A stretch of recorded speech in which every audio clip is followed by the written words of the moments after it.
سابق سینیٹر ہدایت اللہ کے بھتیجے اور سابق گورنر شوکت اللہ کے صاحبزادے امیدوار ہیں۔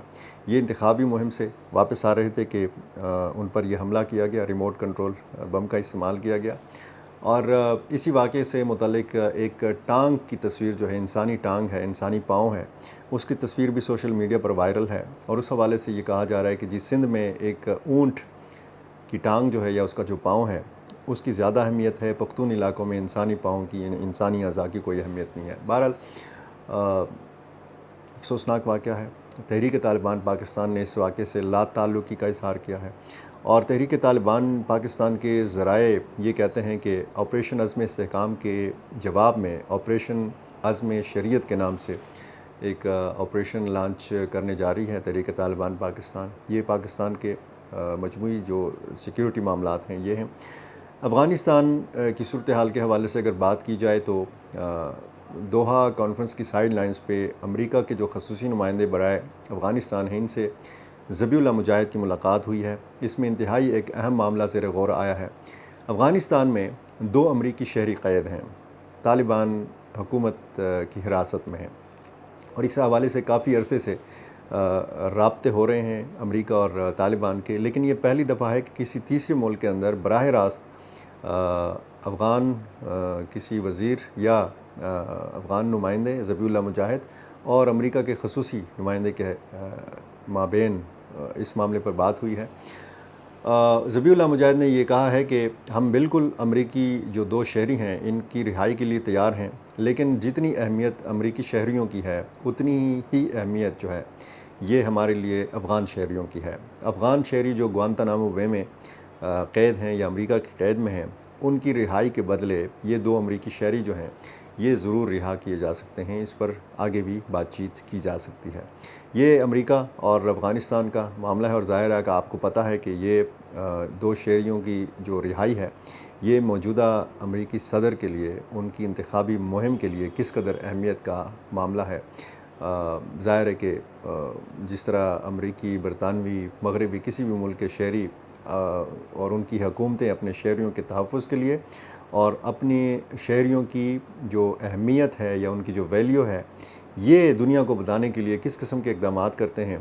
ہاں، پاکستان میں بھی ایسے واقعات ہوئے ہیں، ریمنڈ ڈیوس کا واقعہ آپ کے سامنے ہے، لیکن جو ہم جیسے ممالک ہیں ان کے شہریوں کے حوالے سے پھر ہماری حکومتیں اس طرح کا سٹینڈ نہیں لیتی۔ افغان حکومت نے یہ سٹینڈ لیا ہے، وہ کہتے ہیں کہ اگر امریکی حکومت کے نزدیک امریکی شہریوں کی اہمیت ہے تو ہمارے نزدیک ہمارے افغان شہریوں کی اہمیت ہے۔ بہرحال دیکھتے ہیں یہ معاملہ کہاں جا کے رکتا ہے۔ اور ایک خبر افغانستان کی کرکٹ کے حوالے سے یہ ہے کہ کوئی 17 خواتین کھلاڑی ہیں جو آسٹریلیا میں مقیم ہیں، یہ افغانستان سے تعلق رکھتی ہیں، اور انہوں نے انٹرنیشنل کرکٹ کونسل کو ICC کو خط لکھا ہے کہ ہمیں بھی افغان مردوں کی طرح کرکٹ کھیلنے کا موقع دیا جائے۔ جو افغان پناہ گزین ہیں آسٹریلیا میں، ان کے لیے کوچنگ، ان کے لیے تربیت، ان کی معاونت، ان کی ٹریننگ، بہت سارے دوسرے معاملات میں ان کو سپورٹ کیا جائے تاکہ افغان خواتین بھی افغانستان کی نمائندگی کر سکیں، اور یہ افغان خواتین جو دوسری خواتین ہیں جو کرکٹ نہیں کھیلتی، عام خواتین کے لیے بھی ایک بہت حوصلہ افزا اقدام ہوگا۔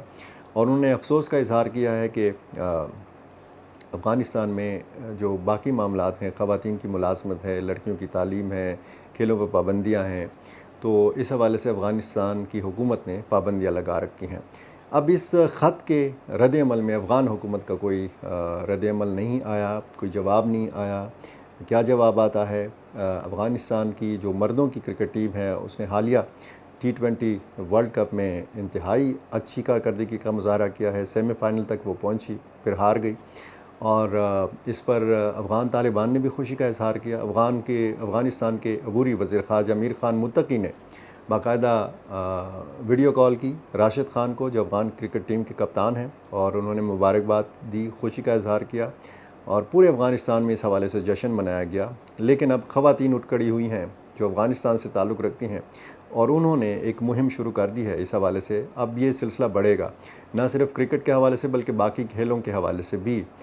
جو مختلف انٹرنیشنل ادارے ہیں، جو انٹرنیشنل فیڈریشنز ہیں، یا جو ICC جیسے فورمز ہیں، ان سے رابطہ کیا جائے گا۔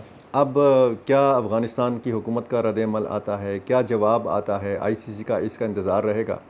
اور یہ بہت سارے معاملات تھے جو اس وقت خیبر پختونخوا کی سیکیورٹی سے متعلق تھے، افغانستان سے متعلق تھے۔ تو اسی طرح کی اپڈیٹس جاننے کے لیے اگر آپ نے ہمارا چینل ڈیلی میدان ابھی تک سبسکرائب نہیں کیا تو میری آپ سے گزارش ہے کہ یہ کر لیجئے اور بیل آئیکن دبانا مت بھولیے۔ بہت شکریہ۔